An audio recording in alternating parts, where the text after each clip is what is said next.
Donc, pour revenir à notre sujet, donc le Saint-Esprit, c'est la troisième personne de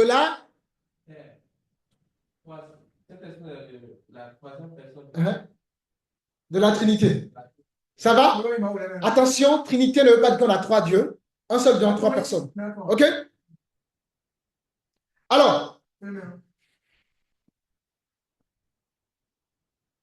quelqu'un peut me prendre 2 Corinthiens chapitre 5, le verset 17 rapidement.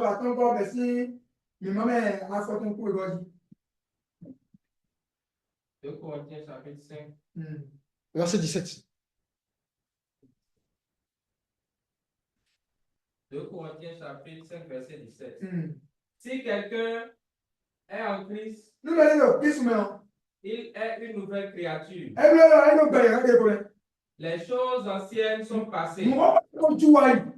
Voici, toutes choses sont devenues nouvelles.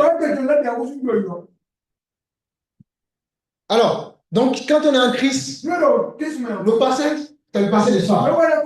Et nous devenons en Christ de nouvelles personnes d'espoir. Ça va? Ok. Nous allons prendre encore un autre verset. Alors, nous allons prendre 1 Corinthiens. 1 Corinthiens chapitre 6, le verset 19. 1 Corinthiens chapitre 6, verset 19. Ne savez-vous pas que votre corps est le temple du Saint-Esprit qui est en vous? C'est bon. Qui veut venir devant?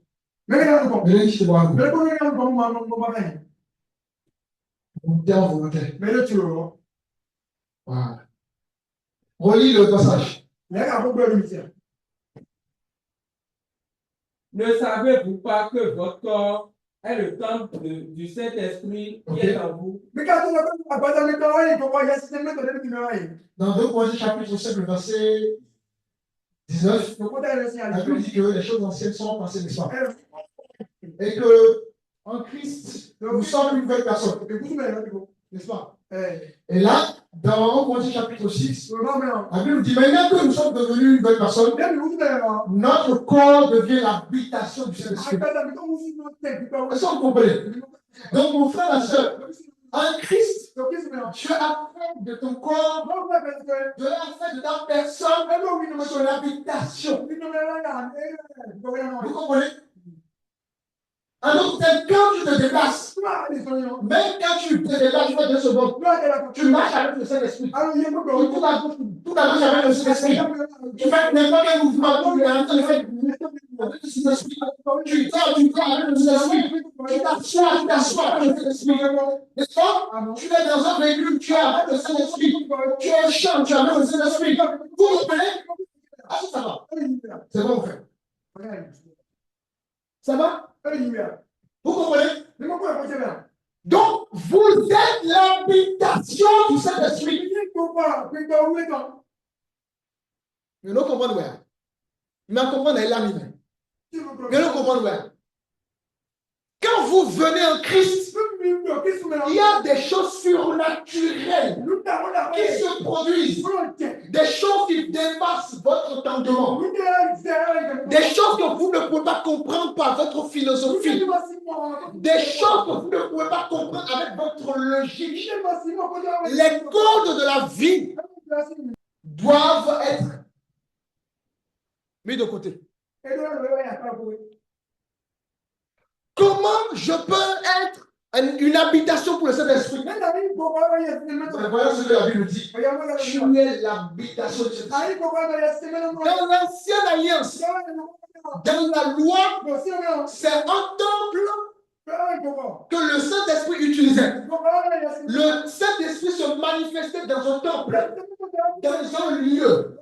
Mais dans la nouvelle alliance, dans la grâce, le Saint-Esprit n'utilise plus les bâtiments, ni les temples, mais le Saint-Esprit utilise individuellement chaque chrétien. Et si tu acceptes Jésus, qui est un Dieu, une personne de la Trinité, si tu acceptes son œuvre, son sacrifice, si tu l'acceptes comme Seigneur et Sauveur, maintenant on t'envoie le Saint-Esprit. La troisième personne de la Trinité vient dans ta vie et fait de ta personne, de ton corps, l'habitation.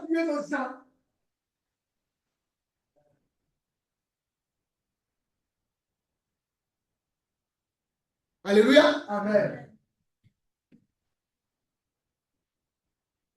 Même quand tu fais ta cuisine, là, le Saint-Esprit est en train de faire la cuisine avec toi. Même quand tu coupes les oignons, le Saint-Esprit est en train de couper les oignons avec toi.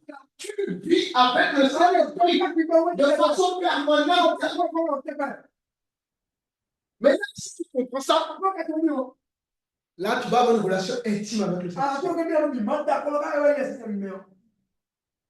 C'est qui l'homme amoureux et qui n'a pas de vie sexuelle avec sa femme. Si tu n'as pas de vie sexuelle avec ta femme, si tu n'as pas de relation sexuelle avec ta femme, ce n'est pas une relation, n'est-ce pas? Ce n'est pas une relation. Oui, c'est la réalité, c'est naturel, n'est-ce pas? Il n'y a pas de relation. Mais comment tu peux vivre avec le Saint-Esprit et tu n'as pas d'intimité avec lui? Ça n'a pas de sens. Alléluia.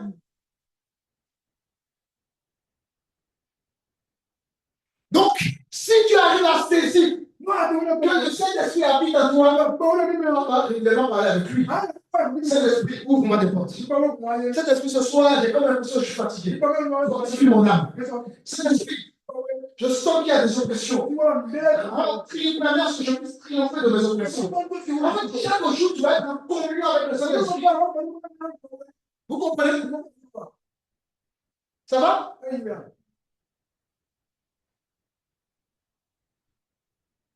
Les gens n'ont pas de relation avec le Saint-Esprit. Notre relation avec Dieu se limite à venir à l'église, à prier, mais on ne comprend pas que tous les jours, nous avons l'Esprit de Dieu en nous. L'Esprit avec qui tu peux discuter, parler. C'est pas merveilleux ça? Maou, Bagada, Massou Rondo, et le président, pour nous disonner. Alors, vous allez négliger. Quand tu as cet esprit, tu prends soin de toi. Parce que tu sais qu'il faut que je sente bon pour le Saint-Esprit. Alléluia. Amen. Donc, les gens qui viennent à l'église, avec des chaussures déchirées, avec des tenues déchirées, il faut changer ça. Alléluia. Amen. Oui. Comment être en communion avec l'Esprit Saint? C'est une très bonne question. C'est le but de l'enseignement d'aujourd'hui. Nous allons voir tout ça. Mais garde la question, n'oublie pas. C'est une très très bonne question. Ça va? Donc, à partir de ce soir, qui n'est pas baptisé dans ça? Qui? Qui n'est pas encore baptisé? Si quelqu'un n'est pas encore baptisé, il faut qu'il programme son baptême. Je ne parle pas de baptême des catholiques. L'immersion, c'est une signer complètement. Le vrai baptême, c'est ça. Mais attention, on ne se baptise pas juste pour le pasteur. On ne se baptise pas pour à l'église. On se baptise en train de la conviction. Alléluia. Amen.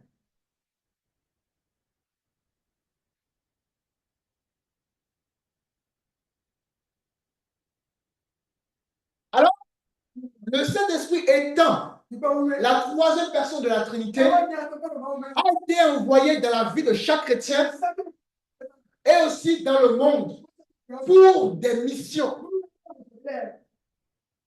Et sa mission, bien évidemment, c'est la mission du salut. D'accord? Vous savez ce que c'est que le salut? C'est quoi le salut?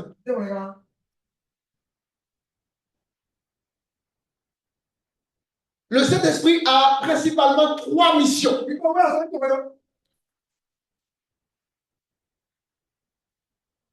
Sa première mission, c'est de nous donner le salut par l'œuvre de Jésus-Christ. La deuxième mission, c'est la sanctification. Le Saint-Esprit nous pousse à nous sanctifier. La troisième mission, c'est l'édification de l'Église.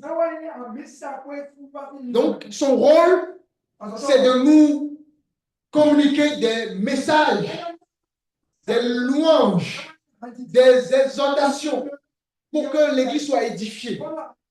Et donc, là où il n'y a pas le Saint-Esprit, il ne peut pas y avoir l'édification. S'il n'y a pas le Saint-Esprit dans cette salle, et que je viens charnellement devant vous, vous n'allez pas recevoir. Nous sommes dans Jean chapitre 14.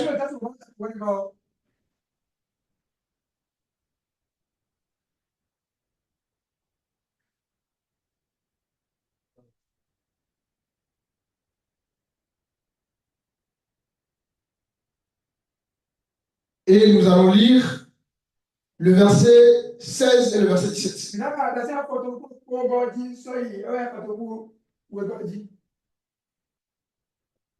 14, verset 16. Et moi, je prierai le Père et il vous donnera un consolateur afin qu'il demeure éternellement avec vous. Verset 17. Verset 17. L'esprit de vérité que le monde ne peut recevoir parce qu'il ne le voit point et ne le connaît point. Mais vous le connaissez car il demeure avec vous et il sera en vous. Alléluia. Il sera en vous. Oh, mes frères et sœurs, le Saint-Esprit sera en vous. Tu as le Saint-Esprit en toi. Et donc tu peux marcher dans l'ombre dans la vallée de la plaine de mort.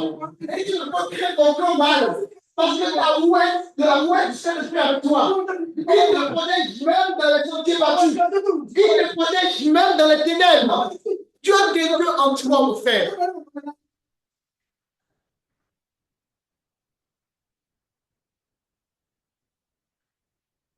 Alors, ici, avant l'ascension de Jésus, c'est quoi l'ascension, selon vous? Avant l'ascension de Jésus, c'est quoi l'ascension? Même les bien-aimés qui sont en ligne, je vous pose la question en même temps. Selon moi, c'est La montée de Jésus au ciel. Voilà. Donc, avant la montée de Jésus auprès de son Père, parce qu'il est le Fils, mais la nature, il a la même nature que son Père. Il est Dieu comme son Père. Le Saint-Esprit est aussi Dieu. Mais ils sont le Fils. Donc, en ascension, il a promis d'envoyer le Saint-Esprit. Lorsqu'il était vivant, parmi les hommes, le Saint-Esprit ne pouvait pas habiter dans les hommes. Il fallait qu'il s'en aille pour que le Saint-Esprit vienne prendre le relais la suite. Donc, avant son ascension, il a promis l'envoi du Saint-Esprit. Et la Bible dit ici, dans le verset 16, et moi, je prierai le Père, et il vous donnera un autre consolateur, afin que le monde ne peut recevoir, parce qu'il, pardon, excusez-moi, notre consolateur, afin qu'il demeure éternel avec vous.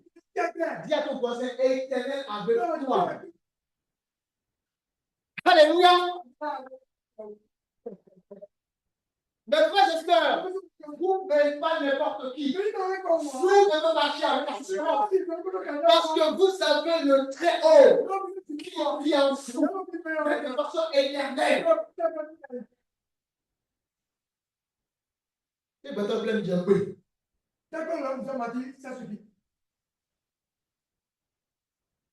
Le verset 17. L'esprit de vérité que le monde ne peut recevoir parce qu'il ne le voit point et ne le connaît point. Mais vous, mon frère, la soeur que tu es, qui que tu sois, le vous ici, c'est chacun, que ce soit le frère René, le frère Denis, le frère bienvenu, qui que tu sois, la Bible dit ici, mais vous connaissez le monde de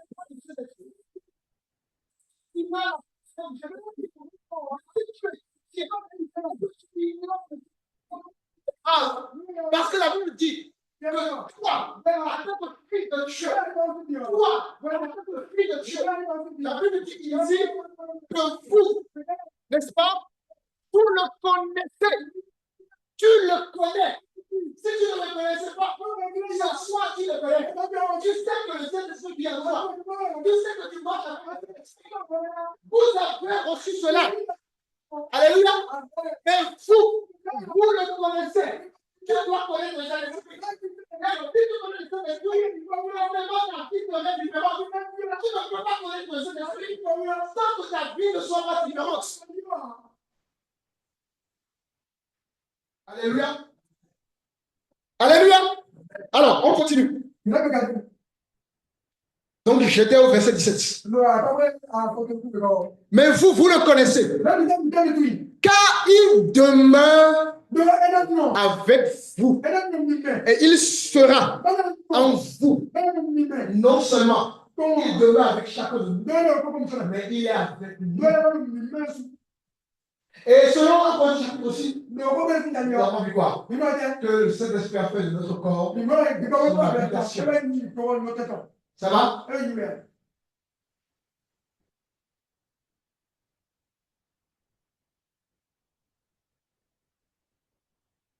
Donc, maintenant que nous avons vu en quelque sorte une introduction par rapport au Saint-Esprit, nous allons maintenant voir la personne du Saint-Esprit. La personne du Saint-Esprit. Premièrement, le Saint-Esprit est Dieu. Ça va? Premièrement, le Saint-Esprit est Dieu. Nous allons prendre acte.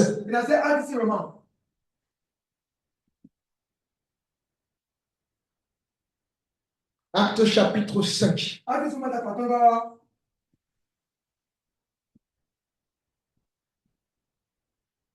On va prendre la partie du verset 3 et le verset 4. Acte 5, verset 3. Pierre lui dit, Ananias, pourquoi Satan a-t-il rempli ton cœur au point que tu mens au Saint-Esprit et que tu aies retenu une partie du prix du champ? Verset 4. Verset 4. S'il n'eût pas été vendu, ne te restait-il pas? Et après qu'il a été vendu, le prix n'était-il pas à ta disposition? Comment as-tu pu mettre ton cœur au pareil dessein? Ce n'est pas à des hommes que tu as menti, mais à Dieu. Alléluia. Il a menti à qui? Dieu est ça. Le Saint-Esprit est Dieu. Voilà un couple qui va décider de faire un don. Même ils ont pris l'initiative de faire un don à l'église. Et donc, quand ils ont les moyens, ils ont vendu un terrain. Et maintenant qu'ils ont vendu un terrain, au lieu d'apporter tout l'argent, ils ont rapporté une seule partie de l'argent. Et non seulement ils ont rapporté une partie de l'argent à l'église, mais ensuite ils ont comme menti que c'est l'argent qu'ils ont apporté, c'est le prix du terrain. Alors que ce n'était pas le prix du terrain. Il manquait. Alors l'apôtre Pierre va les confondre. Mais vous avez menti au Saint-Esprit. Ce n'est pas aux hommes que vous avez menti, mais vous avez menti à qui? À Dieu. Alléluia. Amen.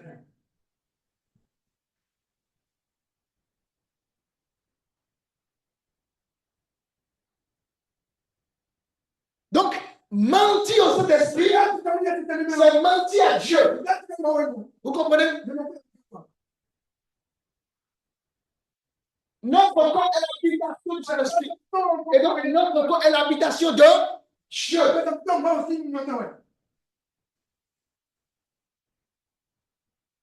Votre corps est l'habitation de Dieu.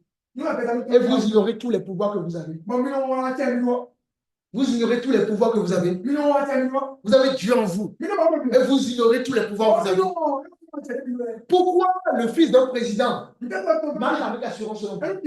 Pourquoi? Et qu'est-ce que je pose? Parce que son père a Parce qu'il sait que quand quelqu'un va vouloir lui prendre la tête, qu'est-ce qui va se passer? Parce qu'il connaît qui est son père, n'est-ce pas?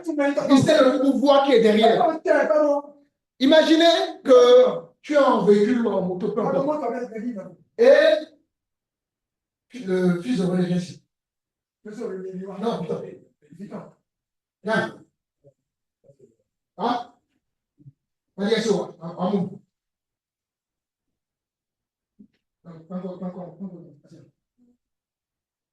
Vous voyez cet enfant qui est là? Il a l'air d'être petit, n'est-ce pas?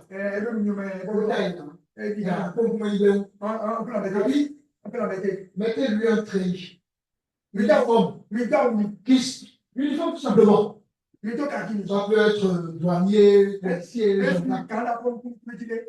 s'il se met au bord de la voie, malgré sa taille, et qu'il fait comme ça à une voiture, qu'est-ce que la voiture va faire? Pourquoi selon vous la voiture va s'arrêter?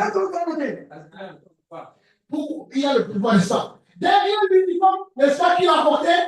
Il y a l'armée, il y a la police, il y a les douaniers, il y a le pouvoir. Vous comprenez? Il y a toute une armée derrière. Donc la voiture va s'arrêter. Non pas à cause de ta tête, mais la voiture va s'arrêter à cause de son autorité. La vie qu'il a portée devient une autorité. Vous comprenez? Vous êtes une autorité. La vie spirituelle que vous portez, c'est le vêtement du Saint-Esprit. Spirituellement, c'est qui vous êtes. C'est ça qui vous êtes.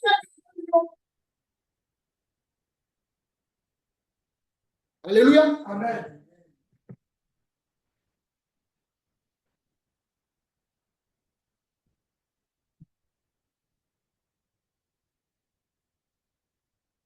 Qui est blême Diopé? Satan blême Diopé. Qui est réalité blême ton blême Diopé? Oh, mais maintenant on dit à combien on est là nous dit aussi. Hein? India. Non, va pas le gomer. On est là. Même à ma tête, ça va. Tu as une banque spirituelle. La Bible dit que tu as été béni de toutes les bénédictions célestes. Si tu prends conscience de ton identité, tu vas faire manifester la bénédiction de ta vie.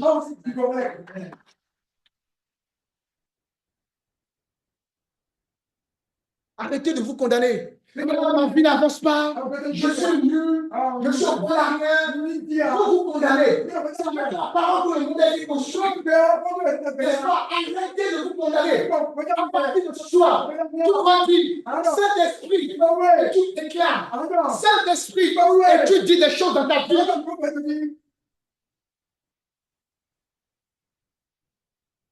Quand vous allez chez le marabout, là, avec quoi il fait ces trucs? C'est écrit, machin. Avec la parole. Incantation, c'est la parole. Même quand un sorcier traverse la nuit, et même ils viennent, comme ils viennent avec des poudres, des trucs, machin. C'est toujours avec la parole. On peut vous transmettre une maladie par la parole. Vous comprenez? La parole est puissante. Donc arrêtez de vous condamner. Déclarez des bonnes choses dans vos vies, dans la vie de vos couples, dans la vie de vos enfants, dans la vie de vos maris, dans la vie, n'est-ce pas, de tous ceux que vous connaissez. Parce que vous avez qui? Dieu en vous.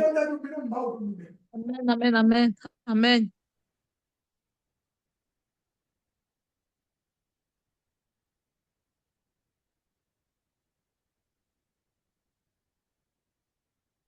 Matthieu chapitre 28.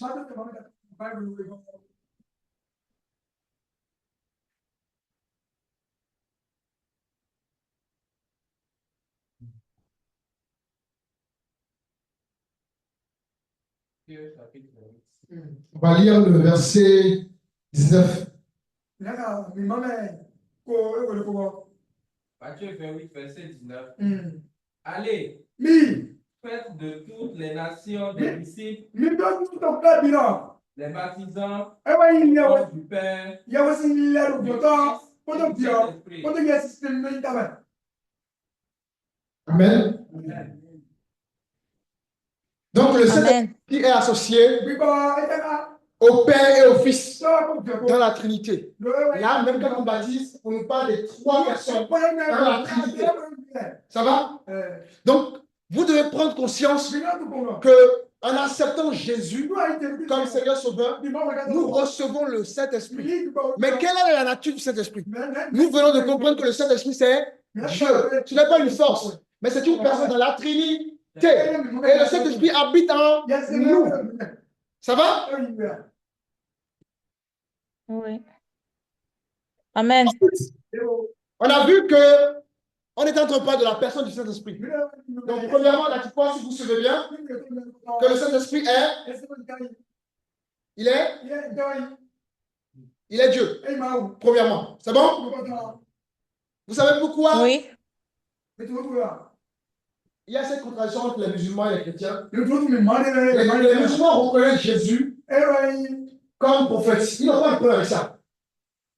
Ils reconnaissent Jésus comme envoyé de Dieu. Mais ce qu'ils ont du mal, c'est avec la divinité de Jésus. Quand nous on dit que Jésus est Dieu, ça les scandalise. Vous comprenez? Parce qu'effectivement, on ne peut pas concevoir qu'il y a plusieurs dieux. Quand nous on vient dire encore que Jésus est Dieu, ben on laisse entendre qu'il y a plusieurs dieux. Et forcément, nous savons qu'on ne doit pas adorer plusieurs dieux. Vous comprenez? Mais le problème avec le christianisme, c'est que le chrétien n'est pas dans les lettres. Le chrétien est dans la révélation. Et c'est ce qui manque souvent aux musulmans. Il manque la révélation. Vous comprenez? Parce que ça va.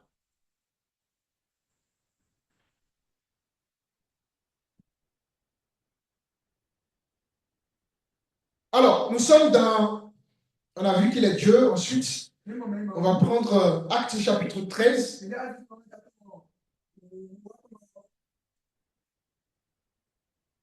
Moi, j'ai eu l'occasion de discuter avec beaucoup de musulmans. Des discussions. Quand on commence, et que Dieu bénisse les musulmans qui sont ouverts d'esprit.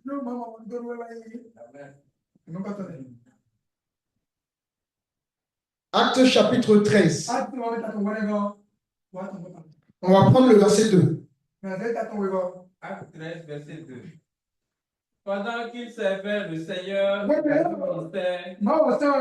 et qu'il jeûnait, le Saint-Esprit dit, mettez-moi à part Barnabas et Saul pour l'œuvre à laquelle je les ai appelés.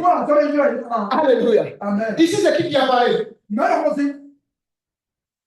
Qui a parlé? Le Saint-Esprit.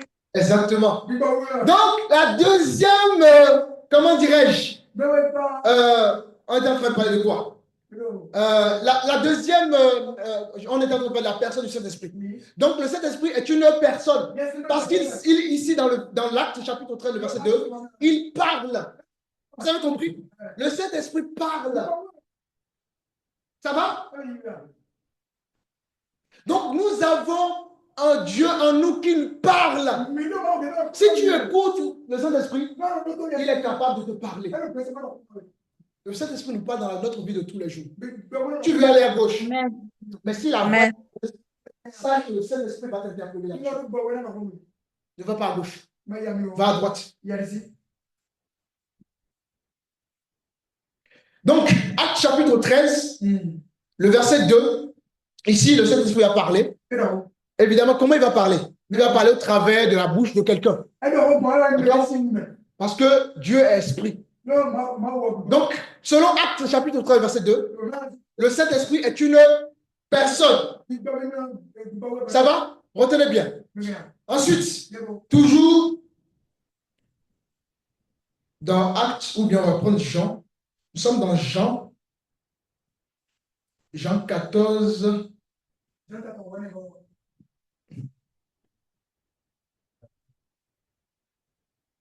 On va lire le verset 26. Jean 14, verset 26.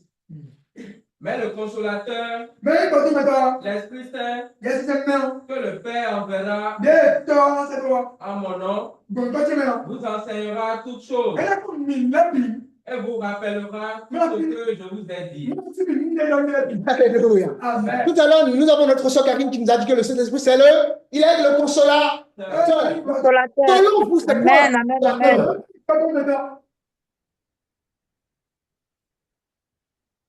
Amen. Le consolateur, c'est quand tu dis, tu pleures, oh, ça ne va pas, je n'arrive pas, je n'arrive plus, je n'arrive pas de la vie. Et soudainement, quelqu'un me dit, ne pleure pas. Ne pleure pas. N'abandonne pas. Tu es presque arrivé à la fin. Et là, soudainement, tu retrouves une force en toi. Et tu rebondis sur la situation. Donc, celui-là devient le consolateur pour toi. Et la Bible dit que le Saint-Esprit qui est là, il est le consolateur. En d'autres termes, dans les difficultés, il ne peut pas l'abandonner.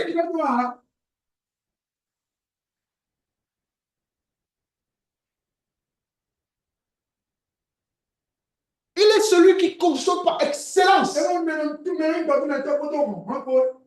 Si tu le cherches, oh Saint-Esprit, je suis oppressé. Oh Saint-Esprit, j'en peux plus. Oh Saint-Esprit, la Bible déclare que tu es mon consolateur. Oh Saint-Esprit, et à l'instant même que tu vas parler, à l'instant même que tu vas le mot, quand il parle, il va te parler et il va te consoler. Amen. Voilà le Saint-Esprit que vous avez en vous. La richesse que vous avez en vous, vous ne vous rendez pas compte.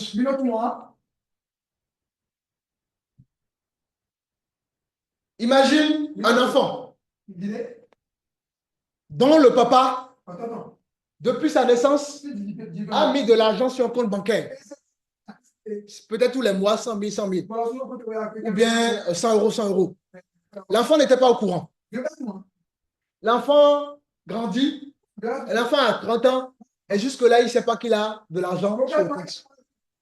C'est le cas de beaucoup de chrétiens. Vous vous rendez compte? L'enfant, il est riche, mais il ne sait pas qu'il est riche. Vous comprenez? Beaucoup de chrétiens sont riches. Ils ne savent pas qu'ils sont riches.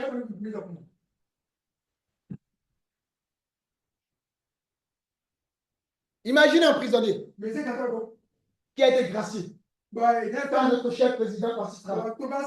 Si on ne lui donne pas l'information, est-ce qu'il va sortir de la prison? Et pourtant, il est gracié. Vous comprenez? Pourtant, il est gracié. Vous connaîtrez la vérité. Et la vérité Alléluia. Vous avez une grande richesse en vous maintenant. Peuple de Dieu, la richesse que vous avez, c'est énorme. Alors, prenez conscience de cette réalité et vous allez voir votre vie va changer.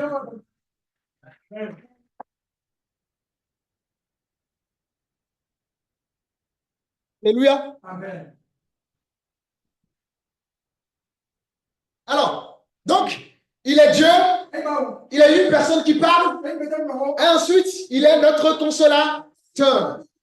Très bien. Nous sommes cette fois-ci, d'ailleurs, dans toujours le verset 26 de tout à l'heure, mais le consolateur, l'Esprit Saint, que le Père enverra en mon nom, vous enseignera toutes choses et vous rappellera tout ce que je vous ai dit. Donc, c'est également un enseignant. Pas un enseignant dans le sens où il va vous enseigner les doctrines. Ce n'est pas dans ce sens-là. Il est un enseignant dans quel sens? Un peu comme vous qui avez des parents. Tous les jours, nos parents nous enseignent. Fais pas ci, fais pas ça. C'est un enseignement. Ben, c'est également ce que le Saint-Esprit fait. Par la semence que nous recevons, ben, il nous guide à nous rappeler des enseignements que nous recevons. Ce n'est pas comme beaucoup le disent, comme le Saint-Esprit enseigne, ils n'ont pas besoin d'enseignement. Ah, ça va? Nous sommes dans Éphésiens chapitre 4.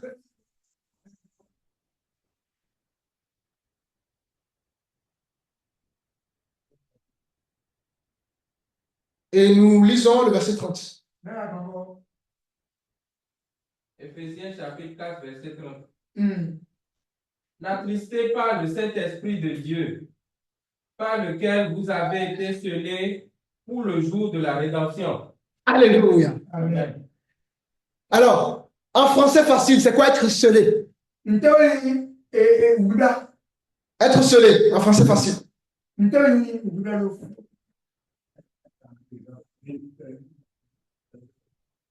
Être scellé, c'est être attaché. Être attaché à quelque chose. Être attaché. Lié, être Cadenas. lié. Ça. Et cadenas. Les amis le cadenas. Et même le cadenas, les amis le même les amis le cadenas. La Bible dit que vous êtes attachés avec le Saint-Esprit. Donc, on a scellé en vous le Saint-Esprit. On a scellé en vous. Vous êtes attaché au Saint-Esprit. Et pour cela, quand vous êtes attaché au Saint-Esprit, la Bible vous dit n'attristez pas le Saint-Esprit.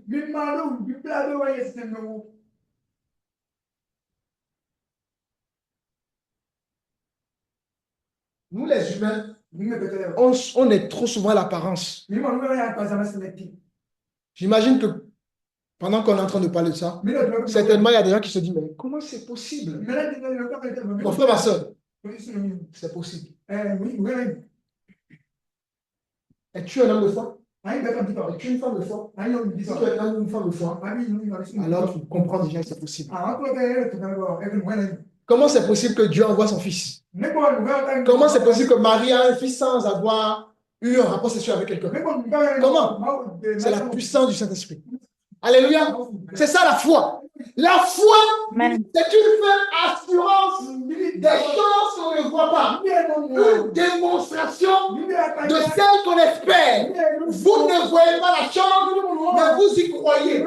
Vous démontrez que malgré vos yeux charnels n'ont pas vu la chose, mais dans votre vue spirituelle a vu déjà la chose. Et vous saisissez cela dans l'esprit. Et quand vous saisissez dans l'esprit, la chose se réalise, se matérialise de façon palpable dans votre vie.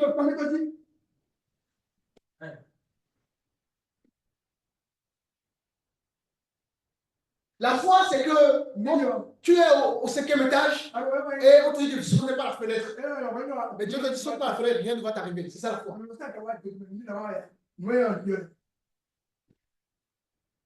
Donc, le Saint-Esprit, c'est un Dieu, c'est une personne, il nous enseigne, il est notre consolateur, nous sommes scellés et il ne faut pas l'attrister. Est-ce que ça va? Maintenant, nous allons voir les œuvres du Saint-Esprit, d'abord dans le monde. Parce qu'on a vu au début que le Saint-Esprit a 3 missions. On a parlé du salut, on a parlé de quoi d'autre? De Sanctification. OK, et quoi d'autre? Et l'église, l'édification de l'église. Donc, il a un rôle dans le monde et il a un rôle, son rôle dans le monde, c'est le salut, bien évidemment. Et il a un rôle dans l'église. D'accord? Alors, nous sommes dans Jean chapitre 16. Jean chapitre 16, on va lire le verset 8. Jean chapitre 16, verset 8. Et quand il sera venu, il convaincra le monde en ce qui concerne le péché, la justice et le jugement. Alléluia. Donc, voilà sa mission dans le monde.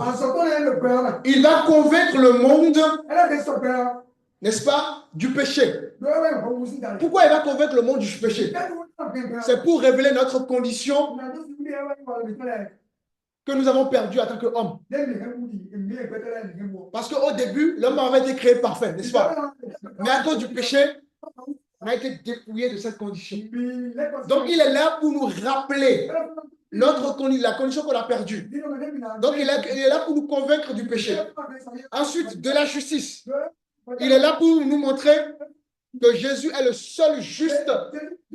Il a fallu que Jésus soit juste pour que son sang nous purifie tous. Voilà pourquoi il est là pour nous justifier. Ensuite, il va nous convaincre du jugement. Donc, il a pour but de nous avertir du jugement à venir. Donc, voilà ces 3 rôles dans le monde. Nous convaincre du péché, n'est-ce pas?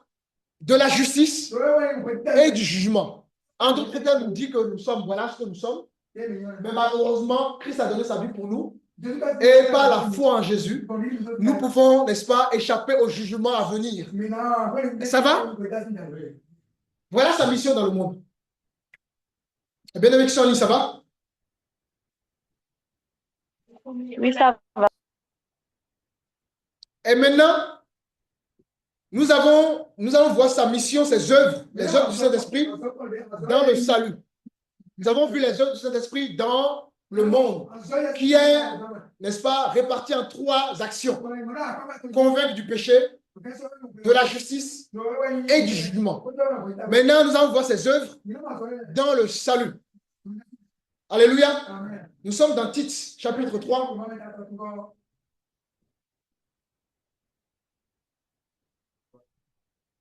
Le verset 5. Tite, chapitre 3, verset 5. Il nous a sauvés, non à cause des œuvres de justice que nous aurions faites, mais selon sa miséricorde, par le baptême de la génération et le renouvellement du Saint-Esprit. Alléluia. Amen.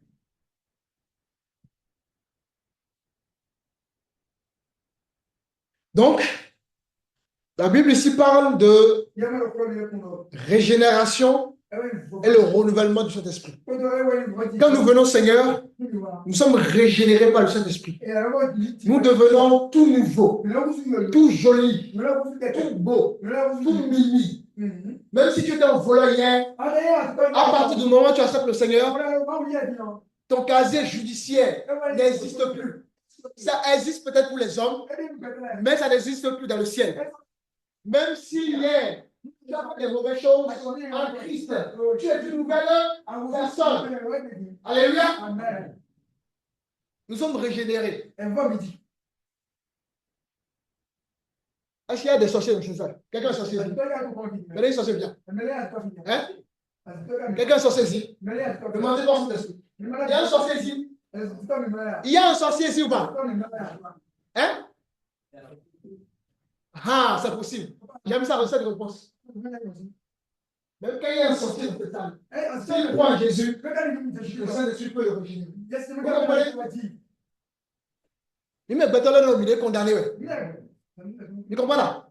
Ah ouais, bon, on a dû besoin de ce que tu es hier, je change ça. Mais attention, si tu ne te laisses pas changer, c'est là que tu auras le jugement de Dieu dans ta vie.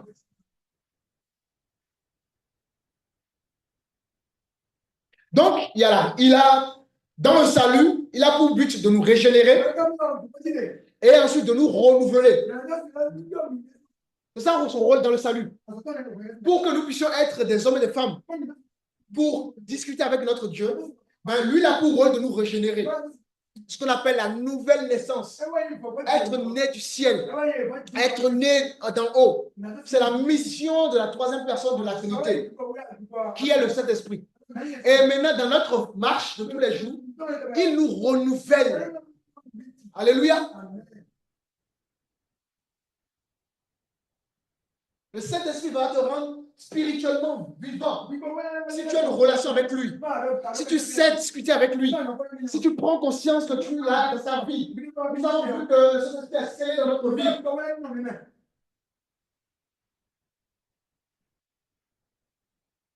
Ensuite, donc, l'œuvre du Saint-Esprit dans le salut, nous avons vu qu'il est là pour nous régénérer.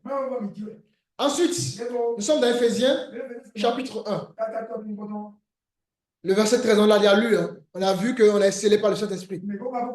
Donc, chaque chrétien, tout chrétien est scellé. Chacun d'entre nous, si vous avez été baptisé, vous avez accepté le Seigneur comme sauveur, sachez que vous avez été scellé par le Saint-Esprit. On a déjà lu ça. Et nous avons lu 1 Corinthiens chapitre 6, le verset 19, où nous avons vu que le Saint-Esprit habite en nous. Donc, ça va? Il y a des questions? Ok. Donc, dans les œuvres du Saint-Esprit, dans le salut, là, nous avons la régénération. Ensuite, nous avons le fait que nous sommes scellés par le Saint-Esprit. Et il y a l'habitation du Saint-Esprit en nous. C'est bon? Maintenant, je nous envoie les œuvres du Saint-Esprit dans notre vie en tant que chrétien. Qu'est-ce qu'il fait concrètement dans notre vie? Ben, nous sommes dans 2 Thessaloniciens, chapitre 2, le verset 13. Qu'est-ce qu'il fait individuellement dans notre vie? Ses œuvres dans la vie du chrétien. On a déjà vu ses œuvres dans le monde, ses œuvres dans le salut. Maintenant, nous voulons voir ses œuvres dans notre vie individuelle. 2 Thessaloniciens, chapitre 2, le verset 13.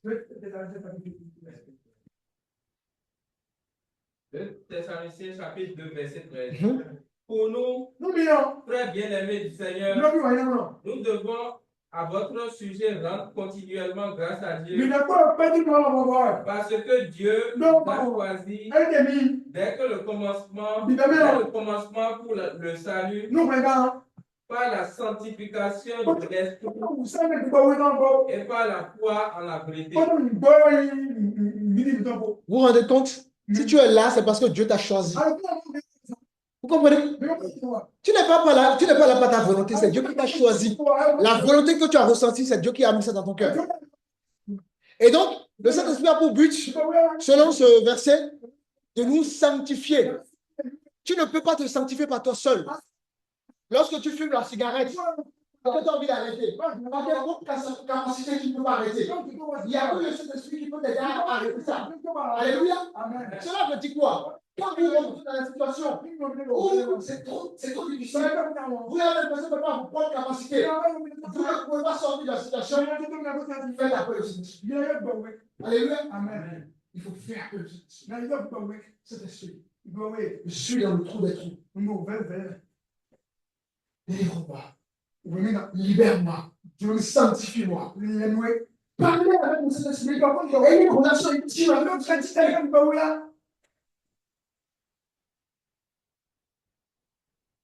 Ça va? Donc, qu'est-ce qu'il fait dans la vie du croyant? Il nous sanctifie. Aucun croyant ne peut se sanctifier par lui-même. Seul le Saint-Esprit a ce pouvoir de nous sanctifier. C'est bon? Nous sommes dans Jean chapitre 16. Quelqu'un peut me lire le verset 13. Nous sommes toujours dans les œuvres du Saint-Esprit dans le vie du croyant. Hein? 16, le verset 13.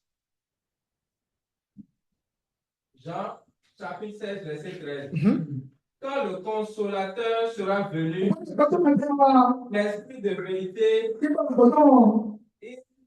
vous conduira dans toute la vérité, car il ne parlera pas de lui-même, mais il dira tout ce qu'il aura entendu et vous annoncera les choses à venir. Alléluia. Amen. La Bible dit que le Saint-Esprit va nous conduire dans toute la vérité. Donc, le Saint-Esprit est là pour nous illuminer. Tu ne peux pas être chrétien et être dans une assemblée où il n'y a pas la présence de Dieu et tu continues à y croire. Le problème, c'est que tu n'as pas de relation avec le Saint-Esprit. Si tu as réellement une relation avec le Saint-Esprit, il va te convaincre qu'il n'est pas là. Il te dira de sortir de là. Tout dépend de la relation que vous avez avec lui. Parce qu'il est là pour nous conduire dans toute la vérité.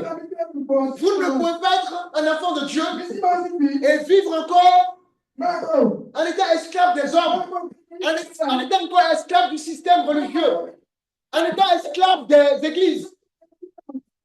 C'est que vous n'avez pas une relation avec le Saint-Esprit.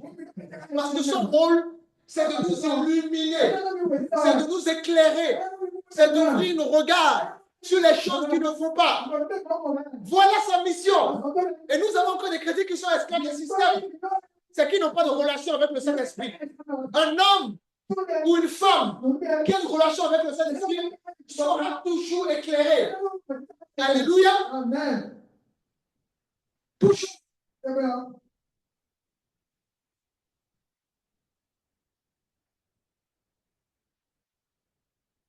Donc, comment ça s'appelle?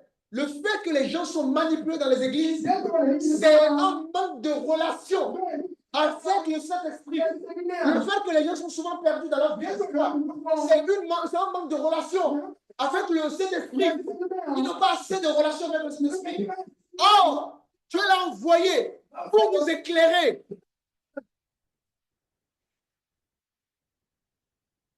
Nous avons tout. Je vous disais tout à l'heure un exemple d'un enfant à qui ses parents ont mis de l'argent dans son compte bancaire pendant des années. Il a tout, mais il ne sait pas. Voilà la condition de beaucoup de chrétiens. Beaucoup de chrétiens ont beaucoup de choses, mais ils ne savent pas.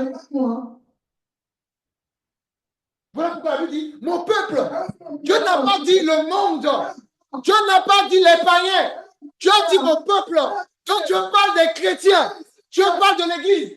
Mon peuple périt par manque de connaissances. Mon église, malgré qu'elle est équipée, mon église, malgré qu'elle est équipée, malgré qu'elle a tout, elle ne sait pas qu'elle a tout, mais par ignorance, par manque de connaissances, par manque de relation avec le Saint-Esprit, il périt.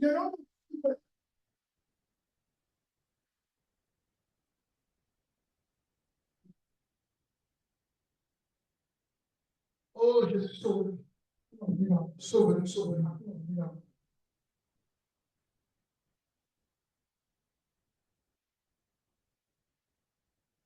Alléluia. Amen. Ça va pour le bien-aimé en ligne? Vous nous recevez toujours? Amen. Oui. Relation avec le Saint-Esprit.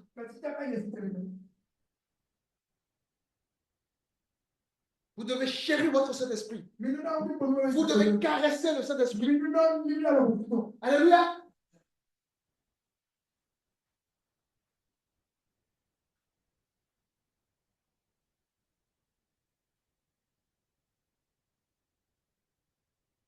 Apprenez à caresser le Saint-Esprit. Apprenez à avoir des moments formidables avec le Saint-Esprit. Il va toujours vous éclairer. Toujours. Ensuite, nous sommes dans Galates chapitre 7.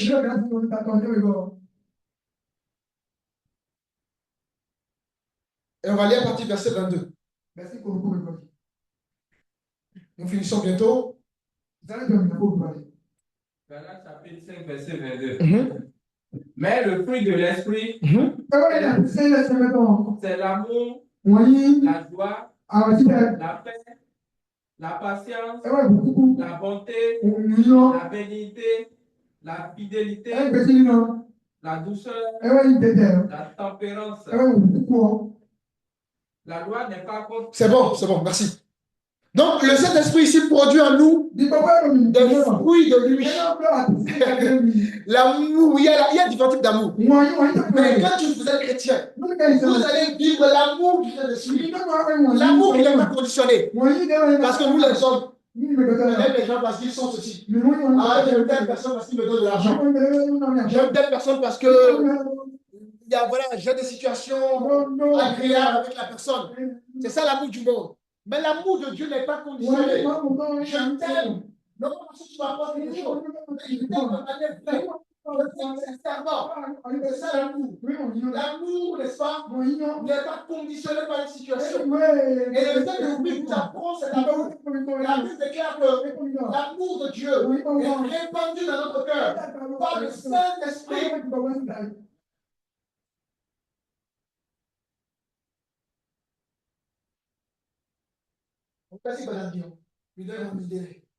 Alléluia. C'est ça le baguette de pain, tu sais que ton voisin n'a pas marché. Mais pas le baguette de pain. C'est ça l'amour.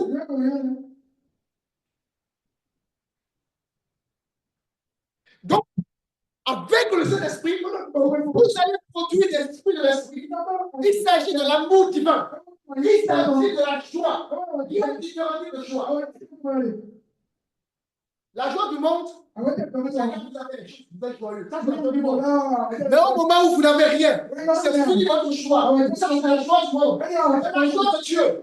Même dans la galère, même dans la sécheresse, vous serez dans la joie. Parce que le Saint-Esprit vous donne une joie surnaturelle.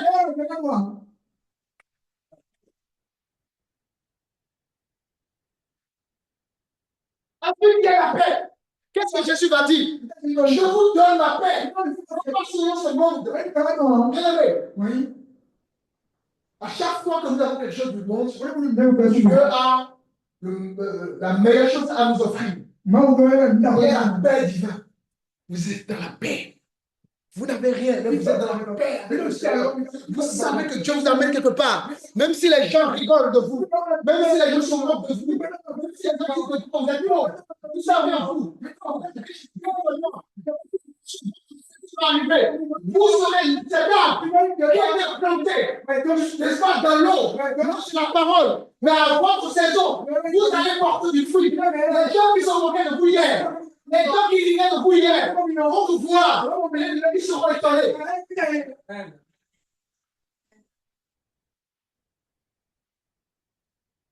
Alléluia. Amen.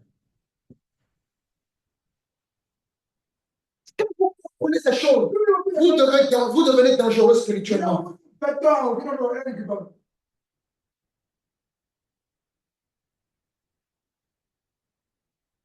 Donc, ces fruits, c'est la preuve visible de l'action intérieure du Saint-Esprit dans nos vies. Nous sommes appelés à produire des fruits. L'amour, la joie, la paix, et toute la liste que nous avons vue. Voilà à quoi nous sommes appelés, parce que nous avons le Saint-Esprit en nous. Voilà ces œuvres dans la vie du chrétien. Alléluia. Ensuite, nous sommes dans 1 Corinthiens chapitre 12.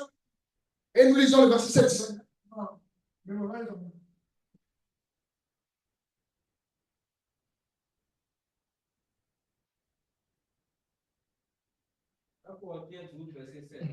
Or, à chacun, la manifestation de l'esprit est donnée pour l'utilité commune. Oui. Verset 8. On va s'arrêter là. Donc ici, on parle tout simplement du don spirituel. Donc le Saint-Esprit aussi nous donne des dons. Donc, dans la vie de chaque chrétien, chacun congrégation, vous avez tous un don de Dieu. On donne différent, mais chacun a un don. Si vous comprenez, combien de fois vous vous êtes posé la question, Seigneur, c'est quoi mon don? Quel est le don que tu m'as donné? Amen. Amen. Vous avez tous un don. Vous avez tous un don. Donc, dans la vie du chrétien, le Saint-Esprit nous donne, n'est-ce pas, des dons spirituels. Voilà ce que les œuvres du Saint-Esprit, de façon résumée et ramassée dans notre vie. Est-ce que ça va? Nous, on va s'arrêter là. On n'a pas encore fini, mais on s'arrêtera là. On a déjà dépassé largement le temps. Donc, je vais m'arrêter là. On verra peut-être ce qui reste et on va continuer la semaine prochaine sur d'autres thèmes. D'accord? Maintenant, est-ce qu'il y a des questions par rapport à ce qui a été partagé?